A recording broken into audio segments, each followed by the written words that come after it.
Income tax भरते हो या रिटर्न फाइल करते हो, शायद आप एक एसएससी हो, पर क्या आपको पता है एसएससी का एक्चुअल मतलब क्या होता है? Hello students, I am C Snigdha Agarwal. Welcome back to the income tax series. अगर आपने मेरे पहले वाले वीडियोस नहीं देखे हैं तो पहले उन्हें जरूर चेक कर लें, क्योंकि हम लोग स्टेप बाय स्टेप आगे बढ़ रहे हैं। आज के इस वीडियो में हम बात करेंगे इनकम टैक्स के एक बेसिक बट इम्पॉर्टेंट कॉन्सेप्ट की, एसएससी की मीनिंग की। ठीक है, तो एसएससी कौन होता है और ये कितने टाइप के होते हैं, तो चलिए स्टार्ट करते हैं आज का ये टॉपिक बिना किसी डिले के। SEC means a person by whom any tax or any other sum of money is payable under this act।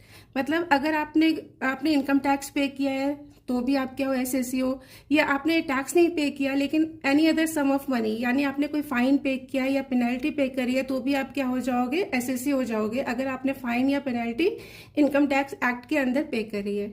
ठीक है, and includes every person in respect of whom any proceeding under this act has been taken for assessment। इसका मतलब क्या हुआ मान लीजिए आपकी taxable income नहीं है लेकिन डिपार्टमेंट को लगता है कि आपको टैक्स पे करना चाहिए, और तो वो आपके खिलाफ एक इनकम टैक्स में केस फाइल करेंगे। फिर आपको चेक करा जाएगा कि आपकी इनकम इतनी है कि आपको टैक्स पे करना है या नहीं पे करना है। बाद में हो सकता है आप केस जीत जाओ या हार जाओ, उससे कोई फर्क नहीं है, लेकिन अगर आपके खिलाफ कोई भी प्रोसीडिंग स्टार्ट हो गई इनकम टैक्स एक्ट में तो भी आप क्या हो जाओगे, एसएससी हो जाओगे। ठीक है, इसके बाद क्या है, every person who is deem to be assessee under any provisions of this act.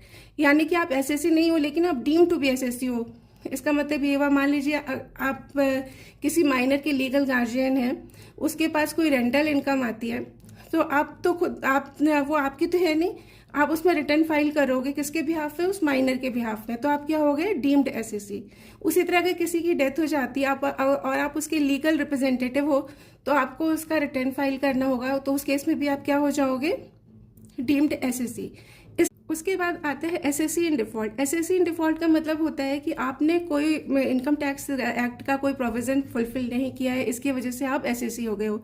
जैसे कि आपने टीडीएस नहीं डिडक्ट किया, या फिर आपने टीडीएस डिडक्ट तो किया लेकिन गवर्नमेंट को डिपॉजिट नहीं किया, उस केस में भी आप क्या हो जाओगे, एसएससी इन डिफॉल्ट। ठीक है, आई होप आपको एसएससी की डेफिनेशन समझ में आ गई होगी, और अगर आपको वीडियो पसंद आया होगा तो उसको लाइक शेयर एंड सब्सक्राइब जरूर करिएगा।